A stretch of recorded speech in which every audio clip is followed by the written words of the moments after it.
Chiranjeevi Vishwambhara movie shooting location ఊటీకి shift అయింది. Film team ఊటీలో వణికిపోతుంటే మ్యూజిక్ సిట్టింగ్స్ తో వెంకీ కొత్త సినిమా పాత పనులు మొదలయ్యాయి. లోకనాయకుడు కమల్ హాసన్ కూడా కల్కిలో తన పాత్ర ఏంటో చెప్పి ఫ్యాన్స్ కి కిక్కిస్తున్నాడు. కోలీవుడ్ దళపతి విజయ్ పుష్పరాజ్ కి జలకివ్వాలని నిర్ణయించుకున్నాడు. విశ్వంభర మూవీ షూటింగ్ ప్రజెంట్ ఊటీలో జరుగుతోంది. ఈ స్కెడ్యూల్లో 25% షూటింగ్ ప్లాన్ చేశారట.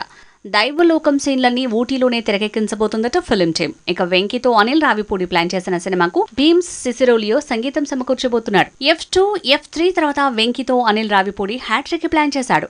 ఈసారి సోలోగా వెంకీ కితకితలు పెట్టబోతున్నాడు. ప్రజెంట్ భీమ్స్ సిసిరోలియోతో మ్యూజిక్ సిట్టింగ్స్ జరుగుతున్నాయట. కింగ్ నాగార్జున బంగారాజు సీక్వెల్ కి గ్రీన్ సిగ్నల్ ఇచ్చాడంటున్నారు. ప్రజెంట్ స్టోరీ డిస్కషన్స్ జరుగుతున్నాయి. ధనుష్ మూవీలో గెస్ట్ రోల్ వేస్తూనే బంగారాజు సీక్వెల్ ప్లానింగ్ లో ఉన్నాడట కింగ్ నాగార్జున. లోకనాయకుడు కమల్ హాసన్ కల్కిలో వేసింది గెస్ట్ రోల్ అని తేల్చాడు. ఇక మణిరత్నంతో ప్లాన్ చేసిన థగ్ లైఫ్ ఆఫ్టర్ ఎలక్షన్స్ అని తెలుస్తోంది. జూన్ నుంచి రెగ్యులర్ షూటింగ్ జరగొచ్చని సమాచారం అందుతోంది. కోలీవుడ్ దళపతి విజయ్ తో వెంకట ప్రభు తీస్తున్న movie GOAT greatest of all time గా వస్తున్న ఈ సినిమా ఆగస్టు ముహూర్తం చూసుకుంది. మొన్నటి వరకు గుసగుసలకే పరిమితమైన ఈ విషయం అఫీషియల్ గా కన్ఫర్మ్ అయింది. పుష్పరాజ్ తో క్లాష్ ఉంటుందా లేదా మాత్రం ఇంకా తేలలేదు.